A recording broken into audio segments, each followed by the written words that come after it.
Sanibonani, welcome back to enye video. Ngiyabonga kakhulu ukuthi ungene. Thank you very much. Ngicela mangabe you are new here, please ngicela subscribe.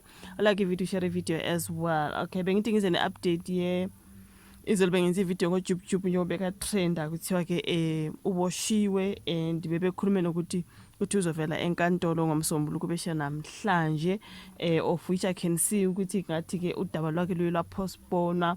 Then ngase ngicabanga ukuthi let me come back with an update when it comes to that particular case kaJubJub ogama lakhe lingumulimo Moarohanye simazi kakhulu ngeUyajola 99. He's a presenter sebenza kaMoja Love presenting that Mjolo show Uyajola 99. Okay, so kuthiwa ke lihlehlisiwe ke icala likaJubJub. Bekulindele ukuthi avele namhlanje kokuqala enkantolo eMantshi kodwa ngathi eMantshi eJimestine usezovela ke ngolesithathu, right? So ngicabanga ukuthi ke olesithathu is 17.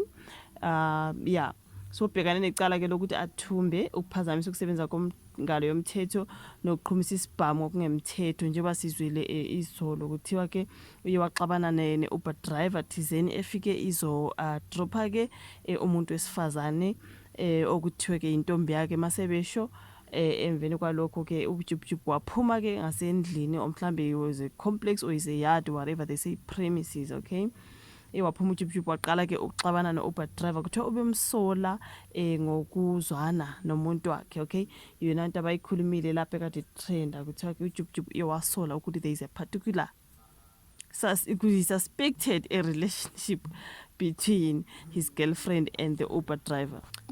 Right, so yeah, ibinjalo indaba you guys ibimayelana noJubJub fighting the Uber driver suspect yakhe ukuthi umuntu wakhe uyantshontshwa. Ngizwile abantu bethi how he's doing the show on himself now because he always exposes abajolayo manje nakuke etuzama ukuxabana no-Uber driver for dating his girlfriend allegedly kanti kuzomfaka ejele. Uma ngabe uyazi uJubJub ukuthi wayeboshiwe ukushona kwengane kwashona kakuthiwa kwashona ezimbili zaba mentally disturbed into ekanjalo igazi uJubJub ngenkathi eboshwa kuthiwa ke bebe under some substances that we cannot mention. Ngaleso sikhathi ke bashayela budedengu basebeke ebulala ingane zesikole ezazivela esikoleni ezinye zashiyeka ziphazamisekile ngokwempilo, right? So ngizabantu bethi ngathi waseva only 4 years ejele. Azange bekwazi ukuthi how many years did he save, wayegwetshwe ngakhi and how many years did he save. Kodwa ngizabantu bethi waphuma on parole into ekanjalo. Kwazi bake nodamba luka Amanda Dupo nabo Kelly Khumalo nabo Maphaseka babekhuluma ngokuthi yeah in the relationship uyashaya uyathini ngoba necase yona le nje ka Amanda Dupo if uyacabanga. So lokho sokungokwesithathu abantu bakhala ngokuthi he is misbehaving. uJubJub uya misbehave you guys. So umese phinde wabuyele ejele nangokwesixabano ne-Uber driver ethi yeah angazi ukuthi ukuza suspect what happened during the drop off yangisithini. So bengilindele mina ukuthi ngizwe ukuthi kanti kuthiwa kwenze njani, right? Kuthiwa ke kusolakala ukuthi ngezithiwa zabo 7:30 ekseni umshayeli we-hailing uhambise wesifazane eEdenville ngesikhathi ke hlangana noJubJub wasemsola ngokuthandana nentombi yakhe.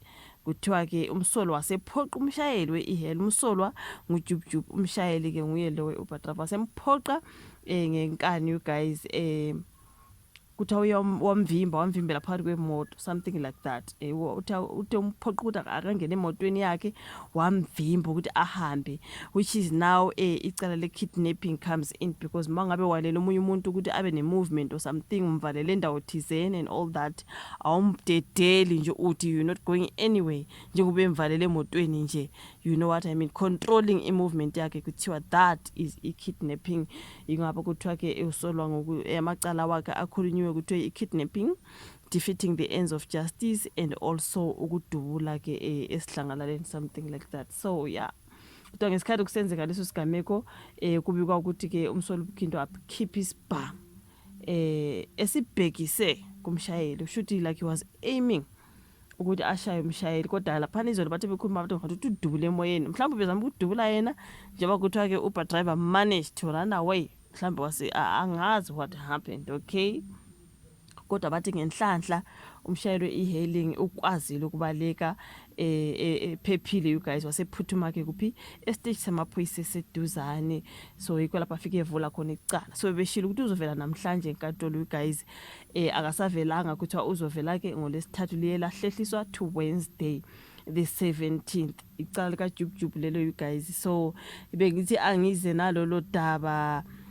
we hayi olunye kudaba ebengithi luphostponiwe engicishe ngalikhohlwa ngoluka Vusumuzi Khet Matlala bebevelile enkantolo ke nalaba solwa nabo right so ngathi kuthiwa ke luphostponiwe now to the 17th of June which is ngolesithathu nakhona the Johannesburg High Court on Monday namhlanje postponed the pre-trial proceedings against alleged underworld figure Vusumuzi Khet Matlala and his co-accused to Wednesday the 17th okay ngelinye nalo nje leli elipostponiwe the adjournment was granted to allow the new legal representative of co-accused uMusa Kekana to prepare usho nabamela abasha ke uMusa Kekana that's why and for accused co-accused uTego Mabusela to receive medical attention Mabusela udingeka athole medical attention uMusa Kekana kudingeka ukuthi abameli bakhe bathu kuphendla ama form thizeni angazi okay so Matlala's team withdrew an application for further state disclosure okay uMatlala and unkosikazi wakhe uTsakane and nabanye kusho babhekane namacala ke you guys okuhlanganisa attempted murder conspiracy to commit murder money laundering and fraud bonke nje they pleaded not guilty and siyazi ukuthi ubhuti Matlala usejele after ke his bail was denied okay so the main trial is set to start on the 20th of July ngo-2026 proceedings continue on Wednesday njengoba ke lipostponiwe ke labo Khet Matlala nabo Tsakane so yeah ngelinye nalo igazi elangolesithathu ngelika Jub ngelika Khet Matlala uzongakhohlwa uwabhekeke lawo ma case on Wednesday kuningi nje yabonga ukuthi buka ivideo like subscribe share bese siyabonana kwezayo boy